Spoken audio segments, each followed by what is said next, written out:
Apa hukumnya seorang guru menerima komisi dari kepala sekolah? Uang ini bersumber dari penjualan seragam sekolah, buku. Dia mendapatkan itu karena jabatan.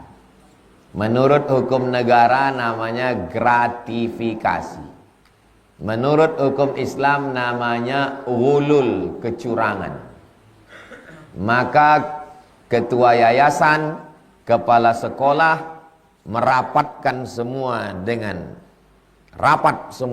majelis guru, yayasan, kepala sekolah, guru rapat. Kita ini pendidik sudah dikasih gaji dari pemerintah, dan gaji diambil dari potongan SPP murid. Maka kalau ada perusahaan yang datang kemari sales jual buku, dia kasih fee sekian, fee-nya itu dibagi rata semua. Kasih tahu juga sama perusahaan-perusahaan buku, percetakan, penerbit. Di tempat kami ini sistemnya begini Bapak Ibu. Berapapun yang kalian masukkan kemari, duitnya mesti dibagi rata. Supaya tidak ada kecemburuan, supaya tidak ada gratifikasi. Efek negatifnya nanti guru tidak bisa tegas. Buku salah cetak, kalau dia tidak dapat duit, tajam matanya. Ini salah nih, halaman sekian sobek ini. Nah, tapi kalau udah dapat, kabur nih. Komplain murid itu pula kena amuk. Bu, ini bukunya kok hilang, Bu. Memang begitu. Padahal dia udah termakan duit. Gratifikasi inilah yang merusak etos kerja. Makanya pegawai KPK kalau datang tidak boleh mengambil air putih. Kalau disediakan air putih gini ya, dulu ya, sekarang tak tahu. Maaf, kami sudah digaji dari negara. Kenapa? Karena kalau ini termakan. Apa yang merusak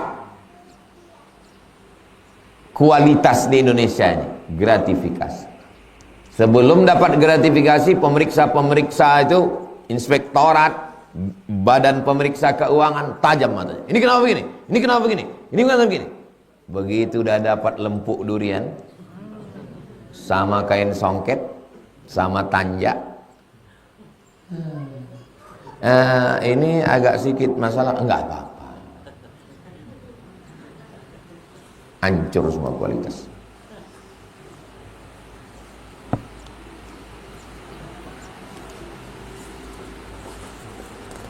Dalam satu hadis disebutkan bahwa pertama dihisab adalah umur. Inna awwala ma yuhad la tazulu qadama 'abdin, tidak bergerak kaki anak Adam hatta yus'al, sampai dia disoal. Yang pertama disoal an umrihi fima afnah, umurnya kemana dihabiskan. Yang kedua an ilmihi fima amil, ilmunya sudah diamalkan atau belum. Yang ketiga an malihi min aina iktasabahu wa fima anfaqahu, hartanya dapat dari mana dipakai kemana. Yang keempat an jismihi fima ablah, badannya dipakai kemananya. Tapi dalam hadis lain bahwa yang pertama ditanya adalah solat. Inna awwala ma yuhasabul bihil abdu yawmal qiyamah solatuhu. Yang pertama kali dihisab nanti pada hari kiamat adalah solatnya. Kontradiktif hadis nih Pak Ustadz. Karena banyaknya hadis kontradiktif, maka ulama menulis kitab namanya Mukhtaliful Hadis. Kalau di Usuluddin ada satu mata kuliah khusus, nama mata kuliahnya Mukhtaliful Hadis. Yang pertama kali menulis kitab Mukhtaliful Hadis Imam Syafi'i. Hadis-hadis yang kelihatannya ikhtilaf, sebetulnya tidak ada ikhtilaf. Termasuklah tentang hadis mana yang pertama kali nanti ditanya, apakah sholat atau umur. Maka ketika kita berdiri di padang mahsyar, kita dalam keadaan tegak, kaki kita tidak akan bergeser sampai ditanya Allah SWT an umur, tentang pribadi diri kita. Yang pertama ditanya adalah umur. Tapi kalau tentang ibadah, sholat, zakat, puasa, haji, umroh, zikir, baca Quran, maka yang pertama ditanya adalah sholat. Sholat yang dimaksud dalam hadis itu innama awwala ma yuhasabu bil abdu yaumal qiyamah sholatuhu, maksudnya seluruh ibadah yang mahdoh yang pertama ditanya adalah sholat. Tapi kalau tentang seluruh nikmat yang pertama ditanya adalah umur. Tak ada kontradiktif. Yang pertama masuk Islam sebetulnya Abu Bakar atau Ali atau Khadijah, Pak Ustadz. Kata buku ini Abu Bakar, kata ini Ali, kata ini Khadijah. Tiga-tiganya betul. Loh, kok bisa? Yang pertama laki-laki masuk Islam Abu Bakar. Yang pertama perempuan masuk Islam Aisyah. Terus Ali, yang pertama masuk Islam anak-anak belum akil balik. Oh, bulat. Apakah orang munafik itu kekal dalam api neraka? Innal munafiqina fid darkil asfali minan nar. Orang munafik itu di dalam keraknya neraka. Jadi neraka itu susunannya ke atas, bukan ke samping. Neraka ke atas. Yang paling panas, yang paling bawah, apinya di bawah. Nah, orang munafik itu letaknya di mana? Fid darkil aspal. Bukan aspal itu. Asfal itu artinya yang paling bawah.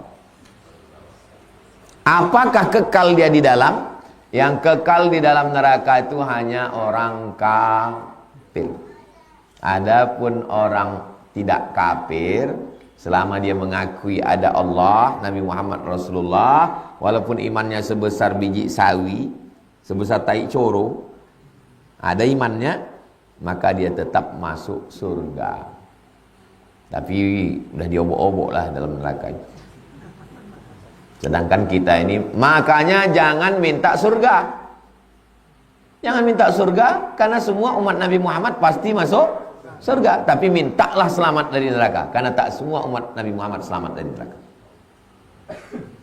Saya minta surga, nggak apa-apa minta surga. Ini ungkapan. Jangan minta surga, karena semua umat Nabi Muhammad masuk surga. Tapi mintalah selamat dari api neraka, karena tak semua umat Nabi Muhammad selamat dari api neraka. Boleh untuk update status siang ini. Atau pada akhirnya akan masuk surga semua orang beriman kepada Allah, kepada Rasulullah, akhirnya masuk surga. Nanti di tengkuknya ditempel mantan penghuni neraka. Jadi kalian kalau udah masuk surga, menengok tengkuk orang aja lah kerja kalian.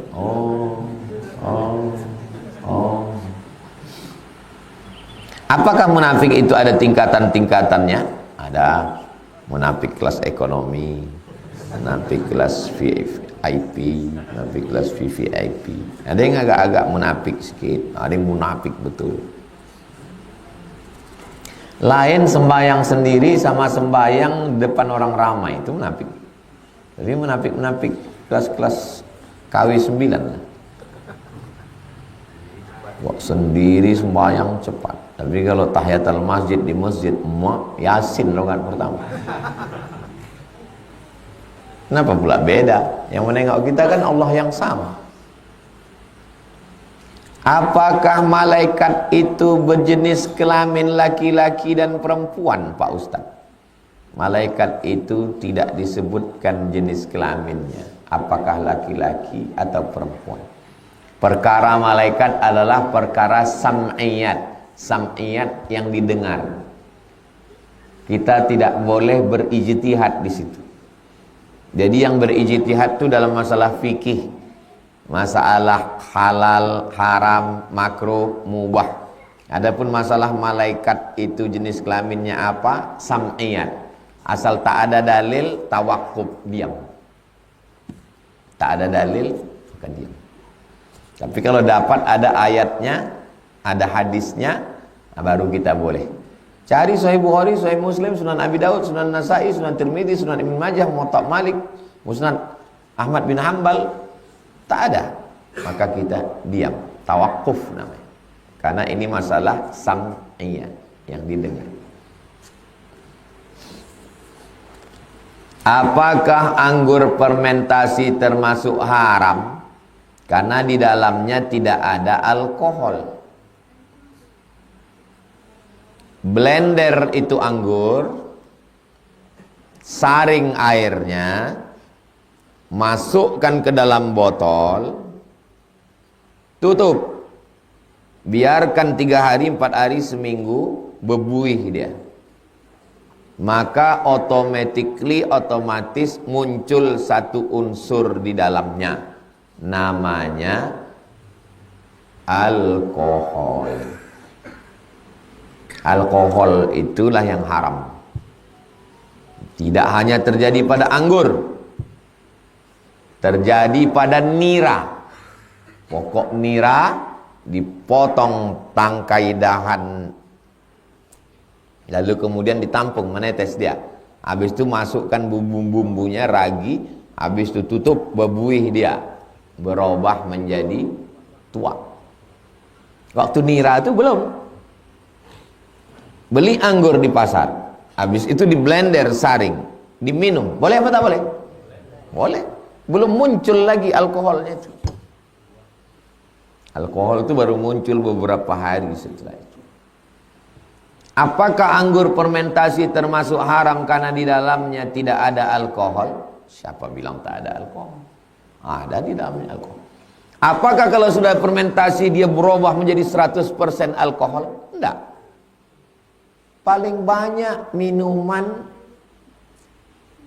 nanti antum pergi ke supermarket yang ada alkoholnya, tengok 0,1, saya tak sebut produk ya, 1%, 3%,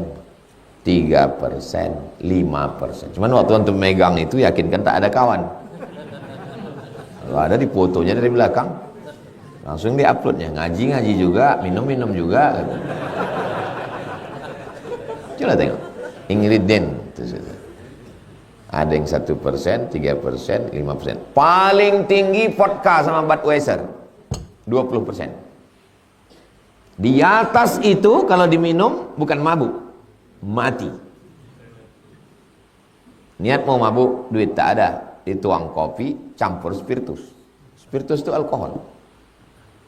Kalau kita digigit ular, digigit lipan, kena paku, biar mati kumannya itu disiramkan alkohol. Kalau tak ada, zaman dulu orang pakai lampu strongkeng, spiritus. Nah, spiritus itu 100% alkohol. Dituangkan ke kopi biar mabuk, diminum, takarannya tak jelas, lewat 20%, lewat juga dia. Alkohol itu bercampur dengan minuman. Bukan dia diminum begitu. Kalau diminum mati orang, bukan mabuk. Niat mabuk, mati pula. Apakah bacaan sebelum sholat agar kita selalu khusyuk dalam sholat? Qul a'udzu birabbin nas, malikin nas, ilahin nas, min syarril waswasil khannas, alladzi yuwaswisu sudurin nas minal jinnati wan nas. Astaghfirullahalazim. Usolli fardhas subhi raka'ataini makmuman lillahi ta'ala.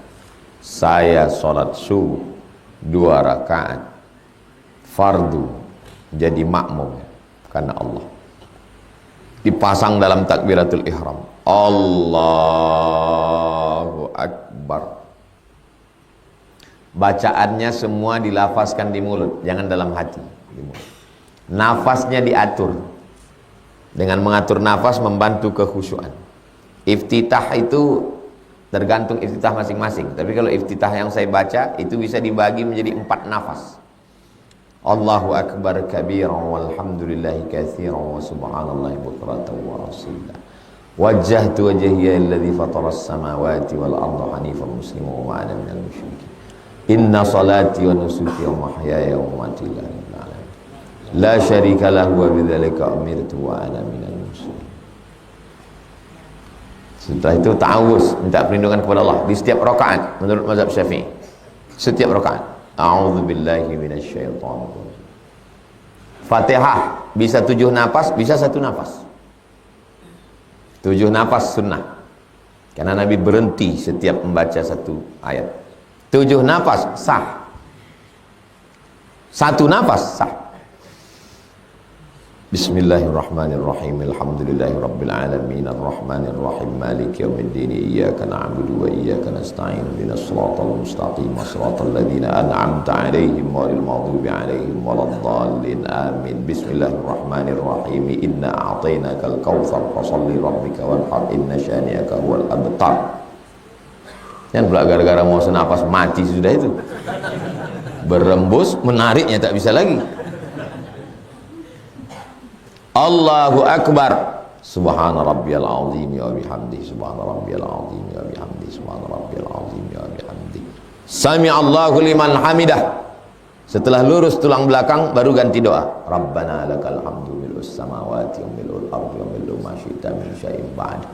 Allahu Akbar. Subhana rabbiyal a'la wa bihamdi. Subhana rabbiyal a'la wa bihamdi. Takbirnya itu kuat untuk menguatkan telinga, kuat ke hati, kuat pikiran. Kuat di mulut, kuat ke telinga, kuat ke hati, kuat ke pikiran. Allahu Akbar. Rabbighfirli warhamni wajburni warfa'ni warzuqni wahdini wa'afini wa'afani. Allahu Akbar. Subhana rabbiyal a'la wa bihamdi. Subhana rabbiyal a'la wa bihamdi. Allahu Akbar. At-tahiyyatul mubarakatus salawatut thayyibatu lillah. Assalamu alayka ayuhan nabiy wa rahmatullahi wa barakatuh. Wassalamu alayna wa ala ibadillahi shalihin. Asyhadu an la ilaha illallah. Mata menengok tunjuk. Wa asyhadu anna Muhammadar Rasulullah. Allahumma salli ala sayyidina Muhammad wa ala ali sayyidina Muhammad kama sallaita ala sayyidina Ibrahim wa ala ali sayyidina Ibrahim. Allahumma barik ala sayyidina Muhammad wa ala ali sayyidina Muhammad kama barakta ala sayyidina Ibrahim wa ala ali sayyidina Ibrahim fil alamin innaka Hamidum Majid. Cukup. Tapi kalau mau lanjut, Allahumma firli ma qaddamtu ma akhartu ma asrartu ma alamtu ma asraftu ma anta a'lamu bi minni antal muqaddim wa antal muakhir. La ilaha illa anta subhanaka inni kuntu minadh dhalimin. Minta perlindungan dari empat. Allahumma inni a'udzubika min adzabi jahannam, min adzabil qabri wa min fitnatil mahya wal mamat, min syarri fitnatil masiihid dajjal. Tutup dengan doa penutup. Allahumma a'inni ala dzikrika wa syukrika wa husni ibadatik. Ada hajat-hajat, bacakan sebelum salam. Kalau tak bisa bahasa Arab di mulut, jangan dibaca di mulut, dalam hati. Lama kali kau tasyahud tadi. Iya, skripsiku ini tak selesai-selesai juga. Assalamualaikum warahmatullahi. Pakai rumus ini, insya Allah khusyuk. Jaga di awal, lafazkan niat menguatkan hati, masukkan ke dalam takbiratul ihram, dibaca semua bacaan itu, bersuara, diatur nafas, hati itu dijaga, agak-agak belok dia larikan lagi, agak-agak belok dia larikan lagi, agak-agak belok dia larikan lagi. Sama macam orang bawa motor, mau ke Sungai Siak aja dia, dibawa ke bengkel, rupanya mesinnya mesin speedboat.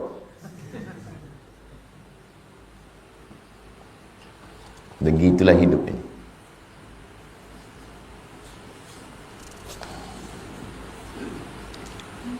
Bolehkah jika seorang laki-laki minta nomor HP perempuan dengan alasan untuk ta'aruf dengan perempuan? Karena laki-laki ini mengaku sudah paham dengan ta'aruf secara Islam, dan si laki-laki ini merasa tidak masalah kalau ngobrol lewat HP. Al-aslu fil asya al-ibahah. Hukum segala hukum adalah mubah. Asal hukum bukan haram, mubah. Kapan dia jadi haram? Illa ma dalla alaihi dalil. Kalau ada dalil yang mengharamkan baru haram. Jadi di Quran, hai orang beriman, janganlah kamu simpan nomor HP orang. Ada? Tak ada. Dalam hadis pun tak ada. Ijma' pun tak ada, qiyas pun tak ada. Lalu haramnya itu dari mana? Dasar pengambilan hukum dalam Islam 10. Quran, hadis, ijma', qiyas, syar'u man qablana, qaulus sahabi, istihsan, istishab, urf, saddud dzari'ah, menutup pintu. Apa hukum duduk-duduk di taman kota laki-laki perempuan berdua? Mau dibilang haram, di mana letak haramnya? Di taman kota depan kantor wali kota, duduk berdua laki-laki perempuan, orang ramai. Tapi dengan sadduz zari'ah haram. Kenapa? Karena kalau dibiarkan ini membuka pintu nanti ujung-ujungnya ke hotel. Check in nanti di dalam. Maka ditutup pintu itu namanya sadduz dzari'ah. Tutup. Tutup. Tak boleh. Begitu juga dengan handphone ini, tutup. Saya mau konsultasi keluarga dengan Ustadz Somad. Boleh saya WA dia? No. Tidak ada jamaah perempuan bisa me-WA saya langsung. Bukan karena saya takut istri saya. Dia tak pernah ngecek handphone saya dan handphone saya tidak pakai password. Dan saya tidak termasuk anggota Persatuan Laki Takut Bini. Saya menjaga diri saya. Maka siapapun yang mau bertanya ke saya perempuan melalui tim, melalui Ustaz Andri, melalui Al-Fadini, melalui tim yang ada keliling, tim media. Nanti tim itu ngasih ke saya, baru saya kasih jawaban ke dia melalui voicemail. Untuk apa? Menghindari fitnah. Masa ada setan yang menggoda Ustaz? Ada, setannya alumni Kairo juga. Lulusan Fir'aun Institute. Sama-sama dari Mesir kami.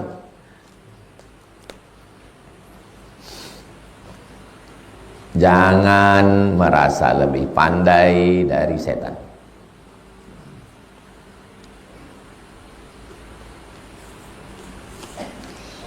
Bagaimana sikap seorang perempuan terhadap suami yang pencemburu? Alhamdulillah. Karena kalau suami tak ada rasa cemburu, bisa jadi dia homo. Bisa jadi dia dayus. Ibu posting foto di YouTube, internet, diam dia. Ibu dibonceng orang, diam dia. Berarti dia dayus. La yadkhulul jannata dayus. Tak masuk surga dayus. Siapa itu dayus? Alladzi la yagharu ala maharimihi. Orang yang tak ada rasa cemburu kepada mahramnya. Adiknya, kakaknya, makciknya, istrinya. Tak ada rasa cemburu. Kau tengok bini kau tadi dibawa si Anur ke mall. Biasa, masa kita aja yang bahagia. Kawan kita pun ingin bahagia juga. Kawan ini. Tapi kalau cemburunya melampau, sampai-sampai ibu beli genjer di pasar Kambojanya, tiba-tiba bengkak-bengkak muka tukang kangkung tuh kena tinju. Di sini biniku tadi belanja, ya berani kau jual sama dia, pak. Ini kita antarkan ke kilometer 11. Gila aja. Kalau tak mau bini kita ngobrol sama tukang sayur, kita belanja beli sayur. Kalau tak mau bini kita ngobrol sama supir, kita nyupir dia kemana-mana. Begitu prinsipnya. Ini suruh ngantar tak mau. Bang antar aku ya? Enggak. Balik dia naik Grab.